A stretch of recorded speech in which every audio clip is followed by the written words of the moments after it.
Okay, welcome everyone. I don't want to spend too long on administrative details. I want to get into the philosophy, but I just want to highlight some big picture items. I take it for some of you this might be your very first lecture ever at Monash or at university, so worth just pausing a minute on some of these things. But you will have time in your first tutorial to talk about any of these things in more detail if you have further questions. So first, you've already met Jackie, and she's already explained we're going to be sharing the lectures. I'll do the first 5 weeks. She'll do the last 6 weeks. You do need to use the online Moodle site for this unit. You can't sort of treat that as an optional extra because the assessment, for instance, much of it is submitted via Moodle. So check that out soon. I'm sure you'll probably all be fine, but occasionally you run into browser incompatibilities or problems like that, so you might need to update your browser.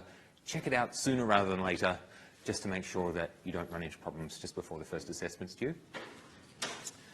Regarding assessment, a distinctive feature of this unit is the first bit of assessment is due remarkably early. It's next Monday morning, right? Relax though, it's a very easy, very minor bit of assessment. It's an optional reading quiz. In order to motivate you to keep up with the readings throughout the semester, because we know you're going to get busy and you're going to procrastinate and you're going to put things off to the last minute, right? We give you this little incentive of 0.5% bonus each week if you do a reading quiz. The quiz has this structure: 6 true-false questions. They're very basic. They're just to check, have you made a good attempt at comprehending these readings, right? And if you get at least 5 of the 6 questions correct, we give you the entire 0.5% bonus. So over the semester, that can add up to 5%. Well worth doing, I'd suggest. For other assessment, I'll leave that to your tutor to discuss in the first tutorial. Okay. Regarding the texts, there are 2 texts you need. Here's a picture of them. The blue book is called the Unit Reader, right? If you happen to know someone who's taken this class in the past, right, we have had earlier editions of this reader. This year we've made a 2017 edition, but I can tell you the 2014 edition is very similar. That was the previous one, and so if you have a copy of that, that will do just fine. The other text is Peter Singer's book, Practical Ethics, where we're using the 3rd edition, and there you really do need the 3rd edition. It's changed quite substantially from the previous edition. Okay. They should both be available in the bookshop. And just a tip about going to the bookshop for those of you new to Monash: don't go in, look in the philosophy section, fail to find them, and come to me and say, I'm afraid they've run out of books in the bookshop. At this time of year, the throughput they're trying to deal with is so huge, they very often leave textbooks in their back room. So you need to go to someone in the bookshop and say, I want the text for ATS 1371. Can you check? Maybe they've got them out the back and they'll be able to find them for you. Regarding readings week by week, the way to keep abreast of what reading you need to do is to check the unit guide. Okay? The unit guide, it's not an attractive document, but you do have to deal with it, I'm afraid. It's got all this sort of legal policy stuff in it that the university requires us to put in, but it does also have essential information you can't get by without. And just a tip, when you look at it, so here's an excerpt from it. This is the bit that tells you what to read each week, right? So it's saying lecture 1.1, as in the first lecture of week 1. Well, there was no reading required for that today. But on Wednesday, we have our second lecture, 1.2, and it says, go to the unit reader, sections 1.1 to 1.2. Now, you might notice as you skim down this list, it never mentions reading Singer. So you might think, buying Singer, the textbook by Singer, that's optional, I can get away without it. That's not the case. When you're reading the unit reader, it will at various times say, go and read Singer chapter 1 now. Right?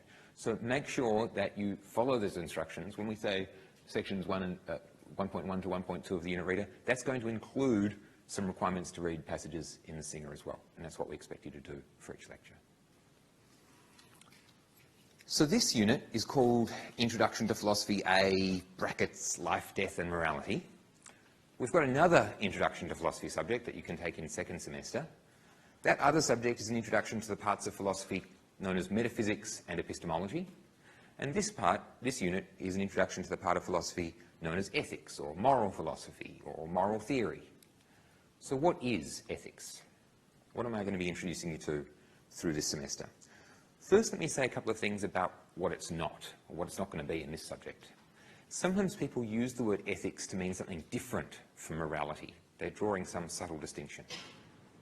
I'm not interested in that subtle distinction. I want a very inclusive definition. So whatever you think ethics is and whatever you think morality is, we're doing them all together in this unit, right? No interesting difference in the way I'm using those words. A second idea you might have is, if we're going to study ethical ideas, don't many of the most significant ethical ideas come to us through religious traditions, right? Rules like an eye for an eye, or do unto others as you'd have them do unto you, right? If they come from religious traditions, don't we need to go and study those religious traditions to study ethics? I want to say that's one way you could study ethics. It would be a more historical way, but it's not how we're going to do it here. And the reason for that is not because we want to exclude people who have a religious background. It's because we want to have the most inclusive discussion possible. If we're going to be arguing about what's right and what's wrong, if you come up to me and say, well, Toby, I worship, the flying spaghetti monster, and he tells me it's wrong to give lectures in blue shirts, right? I don't really know how to move the argument forward, given that you're appealing to this religious authority that I don't believe in, right? It's a conversation stopper. Right? So I'm going to ask us to try and focus on reasons that are inclusive of everyone. Right? So I'm not trying to exclude religious people, but to include everyone in the discussion. So those are two things that this subject is not about. It's not about drawing some distinction between ethics versus morality. And it's not going to be essentially tied to religious traditions, though, of course, the ideas do overlap with those of religious traditions. What is ethics, then? It's simply this. It's about justifying our behaviour. And what's justification? Well, it's about giving reasons. So in the early pages of Singer's book, he discusses this, and I'm drawing upon his ideas here. He says, for people to be living to ethical standards is for them to believe, for any reason, that it's right to do as they are doing. So one thing I want you to get from this way of thinking about what ethics is that it's a very normal activity. We all try and justify our behaviour all the time. And in fact, it would be very strange, maybe scary, if we stopped doing this behaviour of justifying our decisions. Imagine on the train on the way in today, you struck up a conversation with somebody just sitting next to you and said, what did you do on the weekend? And they said, let's see, watched a couple of movies on Netflix, and that's right, Sunday afternoon, I tortured my cat for a couple of hours. And getting pretty nervous, you say, why did you do that? If they said, good question, hadn't really thought about that. No reason, I guess. There is something even more disturbing about this cat torturer in that case, right? If they don't even have a reason, they just sort of did it on a whim. Right? So when it comes to particularly behaviours that harm others or go against their interests, we really expect everyone around us to justify their behaviour and to be able to give reasons. So if you thought, I'm not so sure I'm interested in this ethics thing, I think actually it's kind of inescapable. It's part of being a normal human being that you offer reasons for your behaviour.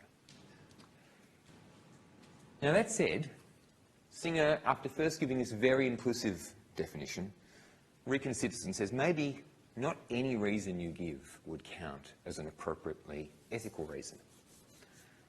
What if, for instance, our cat torturer said, they didn't say they had no reason. Instead, he says, because it's fun. I felt like it. That's my reason. That doesn't seem to be the right sort of reason to justify an activity that affects the interests of some other creature so seriously. So what can we say to try and rule out that sort of reason, that reason just about what is fun or what suits me? Right? What can we say to clarify how that's separate and focus in on a more interesting class of reasons, to the ethical types of reason? And an idea that Singer tries out, which has appealed to many philosophers over the years, is that ethical justifications take a special perspective. It's somehow a perspective that goes beyond my own egocentric focus on my own interests, and is, in his words, one that takes a universal point of view. So, that's going to be our working approach for now of what it is to give an ethical justification. This is where we hit one of the limitations of a lecture format with as many people as we have here today. Right? I've just introduced a bit of terminology. I'm sure it's not completely bamboozling to you to think about taking a universal point of view. You've probably got a pretty good idea what I mean, but you also probably don't have exactly the idea I mean yet. Right? What I would ideally do if this was a small group is we'd pause for discussion, you could ask me some questions, we could sort of hash it out and make sure everyone shares the exact same idea. To overcome this limitation, though, in a large lecture where I can't have a conversation with all of you, and just take too long, right? This is what the mysterious envelope is that we handed to you at the beginning, right? What I'm going to do is, whenever I have a new concept I need to get across, I'm going to pause and put to you some sort of multiple choice question. Multiple choice questions aren't ideal for checking philosophical understanding, so bear with me, they're not perfect, but they're often a remarkably good proxy, and they'll help us to get to the key issues quickly, right? So what I'll do is I'll give you a question about this, you'll answer, and then very quickly I can see, hey, great, you all got it, let's move on. Or, uh-oh, some of you don't have my understanding, I better pause on this topic. Okay. So here's a question to check your understanding of this concept. Suppose somebody takes your wallet and runs away with it. Afterwards, they're caught and they're asked to explain why they did it. Consider two possible replies. Reply one, it was in my interests to do it. Too bad if it harmed someone else. And reply two, although the person I robbed is worse off, I needed the money more than they did. Now, according to Singer's approach and Singer's understanding of what an ethical justification is, which of these might be considered attempted ethical justifications?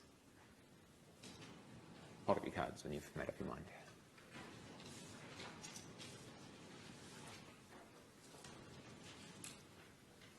Oh, great. Wow. I don't think I've ever had this close to a consensus on my preferred answer on this question before, and I've tried it many times. Almost everyone's saying D, and I think that's probably about right. Can someone explain why they thought D was the right answer? Yeah.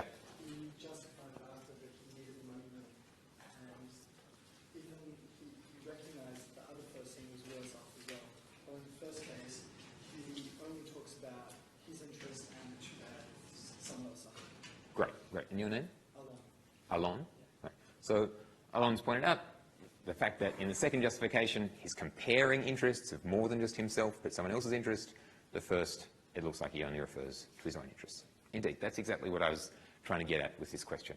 So just to tell you the way sometimes people react, though, if you attempted to answer A, I quite often get a lot of people answering that, and they're saying, still, this is such a terrible justification, right? If that was the case, then the poor could rob the rich all the time. That seems obviously wrong, so it's got to be a bad ethical justification. And I think there what's going on is there's a bit of ambiguity about, well, how bad does an attempt have to be before it counts as an attempt, right? You all agreed with me that, no, this is good enough, right? But you might have a higher standard and say, no, that's not even trying to truly universalize, okay? Good. Okay, so I'm going to skip over that slide. So how then, if this is what ethics is, it's justifying our behaviour from a universal point of view, why do you study that in a philosophy department? What do philosophers have to offer for this question, right? Because I've suggested really it's a ubiquitous human activity justifying our behaviour. Well, it is actually controversial whether philosophers can help. Some people really don't like philosophers weighing in on ethical questions, right? Go right back to Socrates, executed by the citizens of Athens for corrupting the youth, right? It was precisely his ethical views, at least in the literary version of Socrates' death rather than the political story. It was precisely his ethical views that disturbed the powers that be. More recently, Peter Singer, you might know, is actually a very controversial philosopher who's been subjected to threats, violence. If you read the preface of the textbook that you're assigned by Singer, you'll read some very brief account of some of those events. Still, although it's controversial, I think philosophers can help, and I think philosophers can help because we're expert at assessing arguments. Everyone has some ability at constructing arguments, and if you go and visit, I don't know, the literary theorists or the people in the French department or the historians, throughout Monash you'll find people who are good at arguments. I'm not saying we're the only ones who can do it, but we're kind of extra obsessive and uptight about arguments in philosophy. Okay? You might get a little bit irritated by this by the end of the semester. The reason we're obsessive and uptight about it is because we're really proud that we're really, really good at it. Why are we so good at it? Well, maybe for a slightly embarrassing reason, there's not a lot of other things we can do. Right? if you look at a traditional philosophical question, like do we have free will or not, okay, you can't smash a couple of particles together in a particle accelerator to answer that question. Right? You can't do a mathematical proof to answer that question. The best, it seems, you can do is you can start working with our concepts, elaborate them, and then construct arguments using those concepts. So that's why I think philosophers are particularly good at using arguments. And arguments are a means of showing each other what our reasons are. They're a means of sort of putting to the test a potential reason. So the idea is, by training you in philosophical techniques, we're going to make you better at assessing your reasons and the reasons of others that might be offered in ethical contexts. That's pretty abstract. Let's get a bit more concrete. How's this really going to work in practice this semester? Well, I'm going to give you thought experiments involving difficult choices. And I'm going to ask you, what sort of choice do you think you would make? Do you have a preference here between the two options, or are you undecided? And then I'm going to ask you to try and justify your preferred choices. And you're often going to find, I hope, that's really difficult to offer an adequate justification for your preferred choice. And so that's going to leave you with this challenge. You've either got to come up with a better justification to retain your preferred view, or you might have to change your preferred view. In particular, because there's a lot of ethically charged decisions we could make, in this unit, the name is Life, Death and Morality, we're going to focus on decisions involving killing. Right? Now you might think, gee, if the question is, when is killing justified, isn't that going to be a pretty short course, right? Because the answer is no. Right? Killing's wrong, isn't it? But as it happens, I think there are some important exceptions, at least cases where a number of you will be tempted to think, no, there are special cases where certain sorts of killing are justified. And we have to work out, can we give a plausible, defensible rationale for why those exceptions exist to the general rule against killing. In particular, we're going to look at killing where that's necessary in order to carry out an emergency rescue, killing in defense of oneself or defending others against some sort of attack. We'll then move away from killing humans and think about non-human organisms and, arguments related to vegetarianism and animal research and so on. And finally, we'll then look at sort of humans kind of at the boundary of when you become a human, killing a human fetus, right? Is that justifiable killing? Right at the end of the semester, to give you a brief let-up from all the killing, we'll sort of have a big picture view about what is morality all about again, revisit some of these first questions about taking a universal point of view, and we'll introduce you to a tradition called virtue ethics, and also have a look at some arguments to do with moral relativism. Okay, but let's get started. Let me give you a couple of examples, show you how this works. The first example is a case known as trolley. Probably some of you have heard of trolley problems, okay? But don't worry, you're going to get the deluxe treatment of trolley problems in this semester, better than you've ever heard before. By the way, if you're not sure what a trolley is, it's just some old-fashioned word for tram. Jackie, I think, doesn't like me calling it a trolley, but I get to lecture first, so I'm going to set the precedent. You are out for a walk beside a tram track, trolley track, and you see there is a trolley that seems to have run out of control. The driver signals to you, I can't stop the trolley. The trolley is currently pointed down the left-hand track, and on that track there are 5 people. For reasons beyond my ability to draw, the 5 people can't escape in time, right? I know it looks like, why don't they just step off? But, sorry. There's a transparent tunnel over them. Thankfully, this is not a complete tragedy. There's something you can do to save these 5 people who are about to be squashed and killed by the runaway trolley. There's a lever you could operate, and it will switch the points on the trolley tracks and divert the trolley onto the right-hand track. But as you can see, on the right-hand track, there is one person. And that one person won't have time to get away. So, you seem to face this choice. If you pull the lever, turning the trolley, then you will kill the one person, but save the 5. On the other hand, if you don't turn the trolley, the 5 are going to die. Now, sometimes the cards are useful to ask you questions where I think there's a right or wrong answer, but sometimes they're useful just for me to quickly poll your opinions. So, what's your opinion about what's morally permissible, morally justified here? you think A, for yes, it is permissible to pull the lever, or B, for no? Hold up your cards. Okay, a pretty strong majority saying yes, but a few people holding out and saying no. I'm interested in all possible views on this, so we're not just going to assume that the majority's right or anything. What sort of things, for either an A voter or a B voter, what sorts of things might you say to explain this decision? What justifies it? Yeah. I think given we're talking about peace here as well, it's probably worth looking at the idea of utilitarianism and the greatest good for the greatest number. So Yep. even though that one person might be our next president, we still need to look at how many people we can benefit in the situation so that would justify taking it over. Okay, great. Your name? Sam. Sam. So Sam mentioned a view called utilitarianism. We're going to look at that in more detail in a couple of weeks. But just for now, the idea, the straightforward idea is you benefit more people by pulling the lever, right? You can either benefit one or benefit five. Five is more than one, right? That's a pretty straightforward reason. Any other suggestions?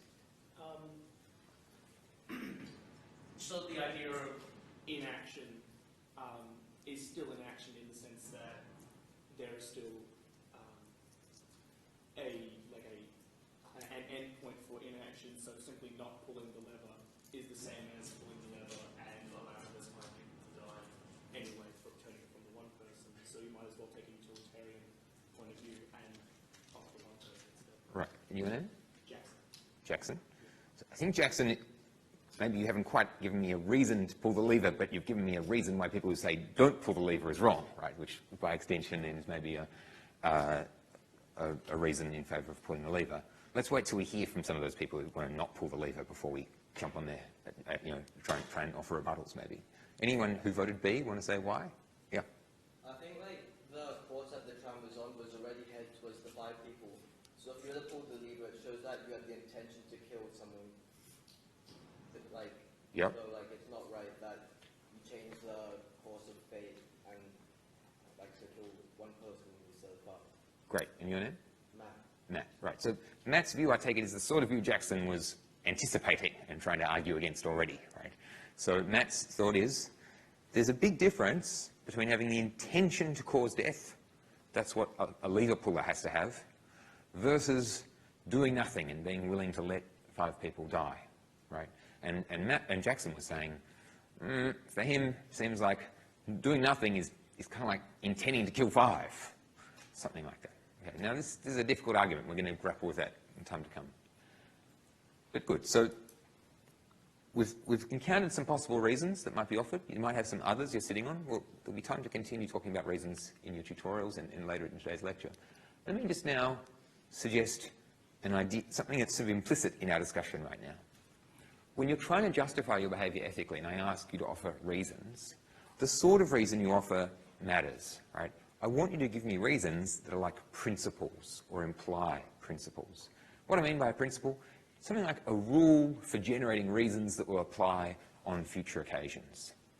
So if I said, I think it is justified to pull the lever, and the reason why is because there's a peculiar fragrance in the air, right? It's very unclear what's the principle underlying that reason, right? Is it that whenever there's a peculiar fragrance, lever pulling is good? Or whenever there's a peculiar fragrance, killing 1 to save 5 is good?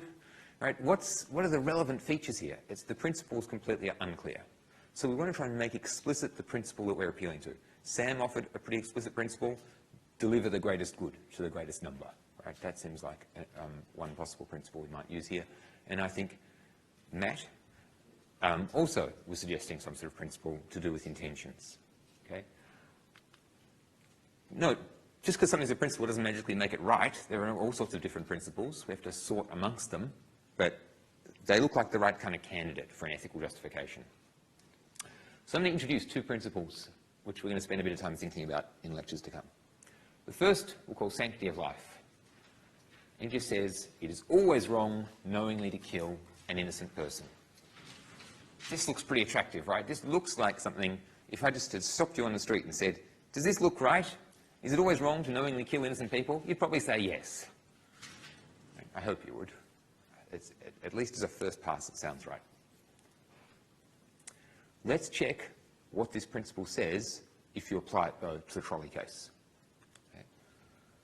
What does it advise, in particular, regarding pulling the lever in trolley? Do you think it says, A, it's permissible to pull the lever, or B, it is not permissible to pull the lever? Hold up your cards.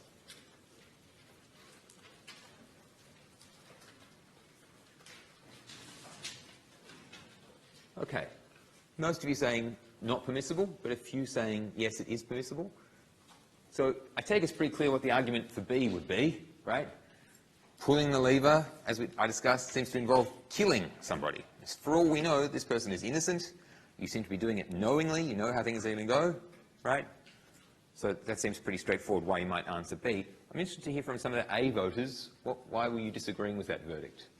Yeah.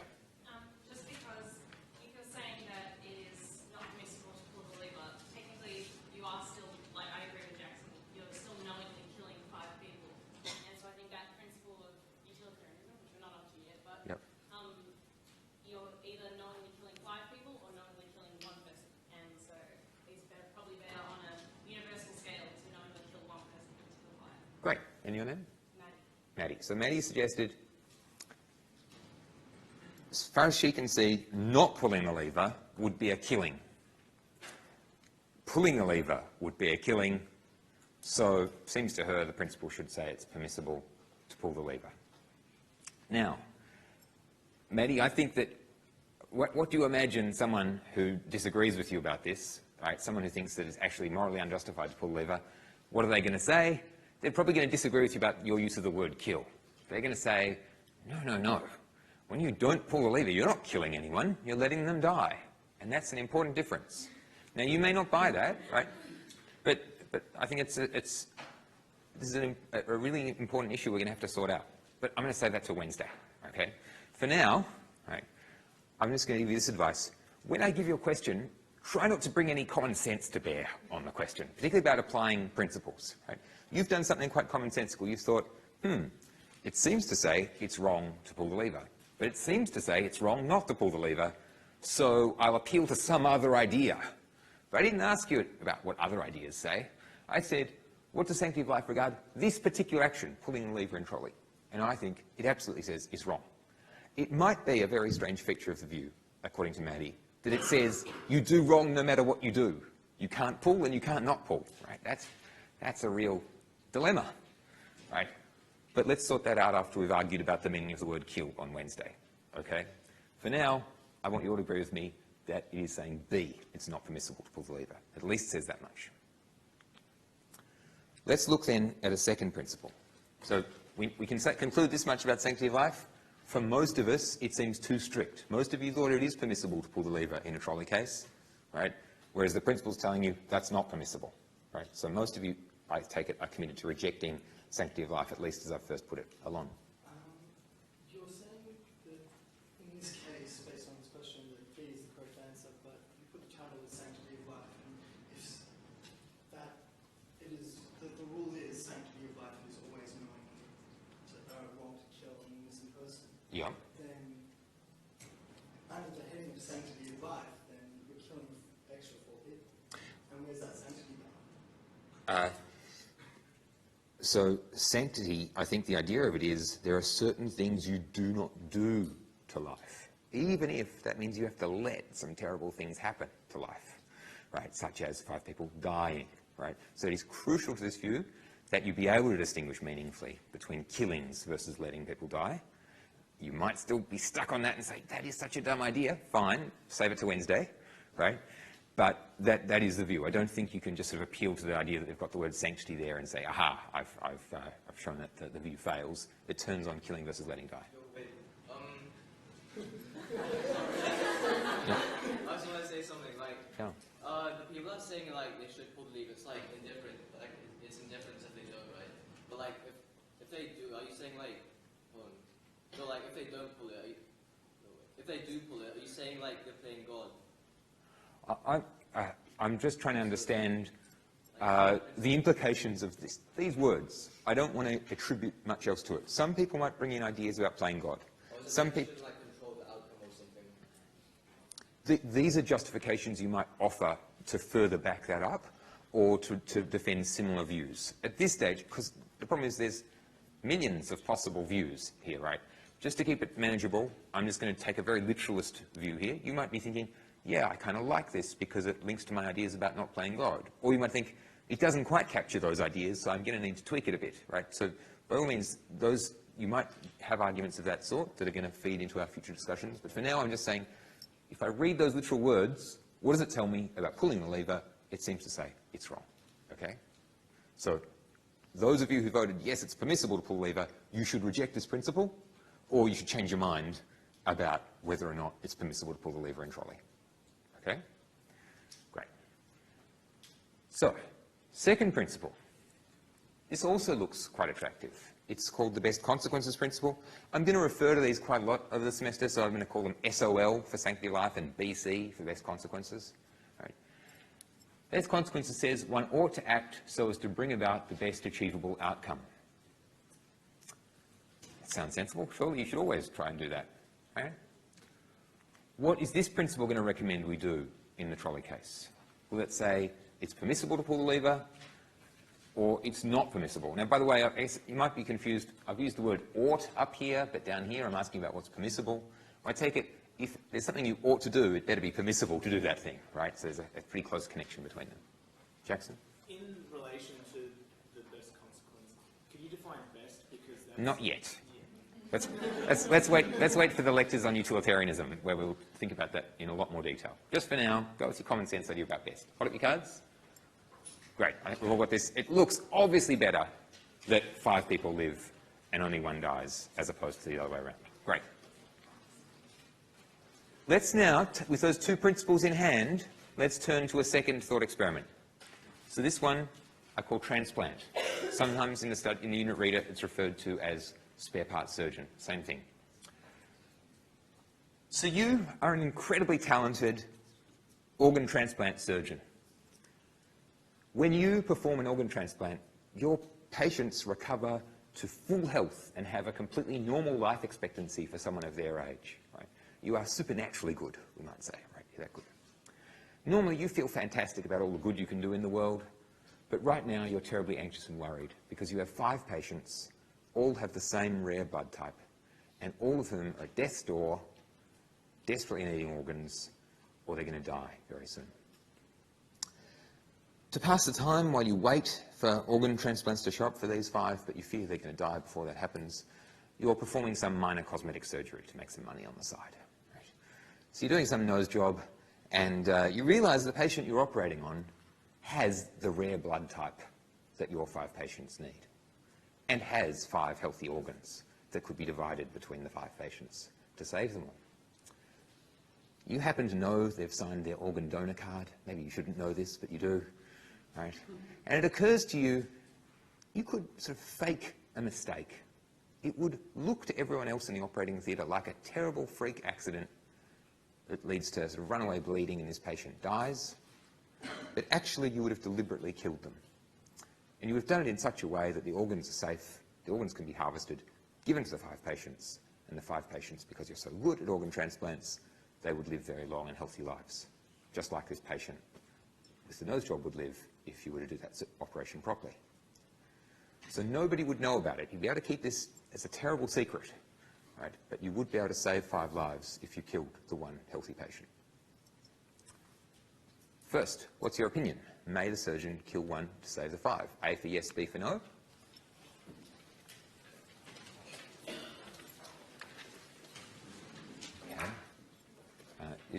Okay, so most of you are saying no, few yeses. Just a question here. Is this outside of the ethical principles? This is your personal opinion. Yeah, great. Okay, so slightly worrying number of people saying yes. I hope you're not medical students. Most of you saying no. Let's now just quickly apply our principles to these cases and double check what they say, right? What does the Sanctity of Life principle say? A for yes, the surgeon may kill. B for no, the surgeon may not. Hold your cards. Right, it's very straightforward. Seems to be a clear no. And what about the best consequences principle? Does it say A for yes, the surgeon may proceed, B for no? Most people saying yes. It does look like it'd be a better outcome. So, we have a conundrum, right? Not everyone had this view, but quite a lot of people in this room had the view that killing was permissible in the trolley case, and that killing is not permissible in the transplant case. And I've given you two candidate principles. They both look pretty good, but neither principle gives you the answer you want for those two cases. So what we're going to have to do is try and find some justification that can distinguish between these killings. Trolley killing's okay, transplant killing's not. At least that's what many of us would like. Maybe we'll have to give up on that search eventually. I'm not assuming we can do it. Can anyone suggest how you might draw a distinction between these? Yeah.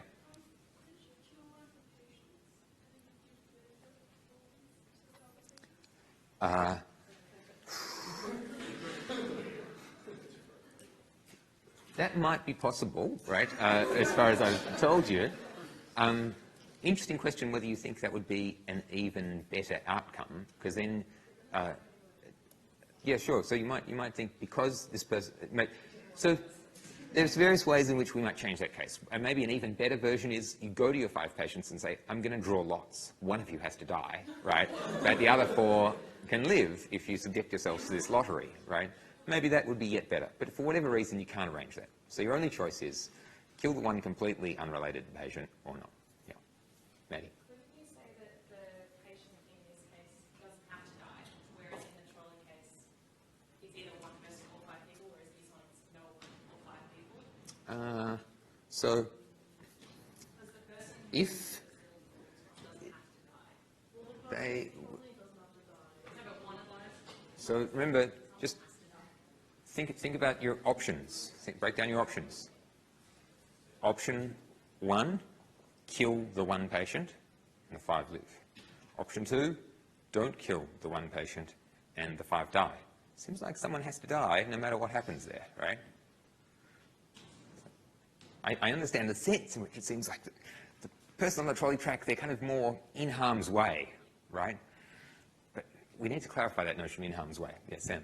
I think most of us are having, conflicting ideas on these two, because killing the patient feels like you're actually murdering someone, where changing the lever, you're not physically inflicting the death upon them. You're not, killing them with your own hands. The train's doing the work, even though you've caused it to happen, you don't have to actually physically kill someone. Right. So one difference might be that the degree of physical separation involved, right? Killing is a little bit by remote control in the trolley case, whereas you actually have to put your hand on the patient in the transplant case. Over here? I think also in this situation, you'd be cheating someone. So someone put their trust, their life in your hands, and you cheat them of their life and steal their organs for people. Right. So that, your name, sorry? Shay. Shay's suggesting that there's a different relationship between a doctor and a patient, a relationship of trust, right? Whereas you're just a passerby by the trolley tracks, and maybe mere passers-by don't owe as much to trolley workers, right? So just, how are we going for time? Yeah. So let me suggest a couple of worries about Sam and Shay's suggestions here, right? So in the consideration about remote control, so that suggests, let's say you do robotic surgery, right? So you, in fact, don't actually put your hand on the patient at all. You're just typing in a computer and manipulating a joystick, and this robot chops up the patient for the cosmetic surgery. Right?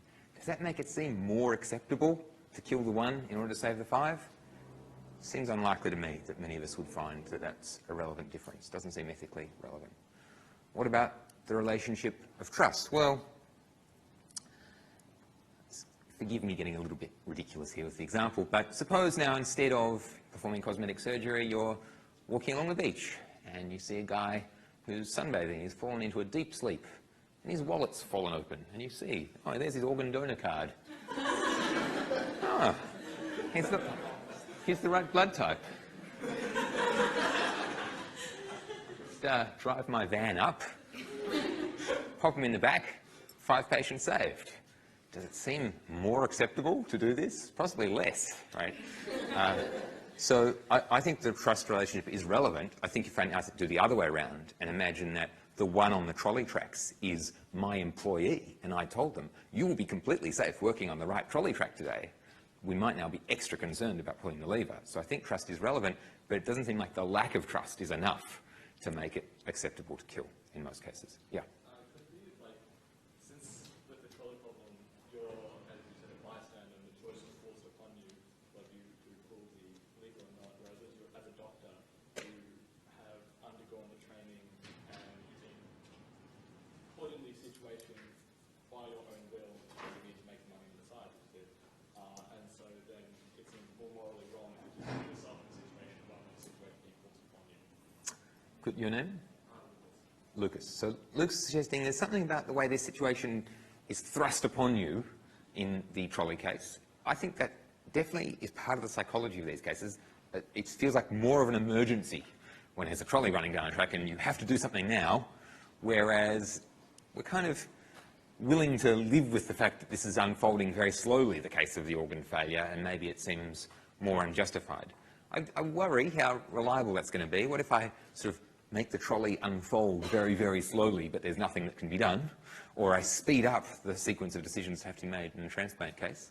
Yeah, here. Can I be a really bad person and say that there is no difference? So, well, no, not a really bad person. Maybe that's the right answer, right? But given that many of us have a strong initial reaction that there seems to be a difference, we want to sort of give that a go first. That's our first hypothesis. We might be led to your conclusion. We might be led to the conclusion that it's wrong to kill in both cases, right? I think both of those hypotheses should be on the table. But for now, let's try and find a difference, hard though it may be. Yeah. Isn't a major distinction between the trolley problem and the spare parts surgeon? The spare parts surgeon also involves theft, so you're non-consensually taking the organs of someone else. And isn't the logical consequences of if you're an organ donor in a circumstance like that, that you're likely to have some mad doctor harvest your organs if he just feels like his patients need it more than you do? So I'm not sure I followed the last thought. Are you saying we shouldn't sign up to be organ donors? Yep. Oh, okay. That's not the moral I'd like you to draw from today. There have, in fact, been one or two cases which have had echoes of this story, but unlike this story, where you never get caught, in the stories we found about in the media, of course, the surgeon has been caught doing something like illegitimate organ harvesting. Okay, we'll pause there because you will have more time to talk about these cases in your tutorial. But you can see this is what we're going to be doing. We're going to be looking for some way to justify our preferred views, but possibly having to give up those preferred views if they can't be defended and move to a new view. Here's a summary of what I think we've achieved then.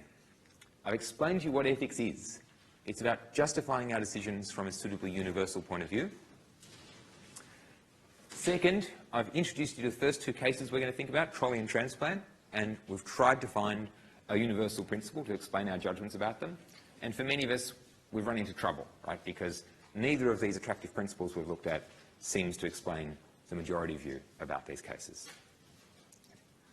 I have one more thing I'd like to ask you before next week. That is two questions I want you to think about. One, what grade do you expect to get for this unit? And second, how many hours per week do you expect to be working for it? I've put up an anonymous survey on the Moodle site where you can fill in your answers to those questions, and I'm going to report back on the answers in next Monday's lecture, right? So if sometime in the next week, it's an incredibly short survey, it probably won't get shorter. I'd be very grateful if you filled that out. Just on your way out, could you put your cards back in the envelope and drop them off, either hand them to Jackie or stick them in the box down here? And I'll see you on Wednesday.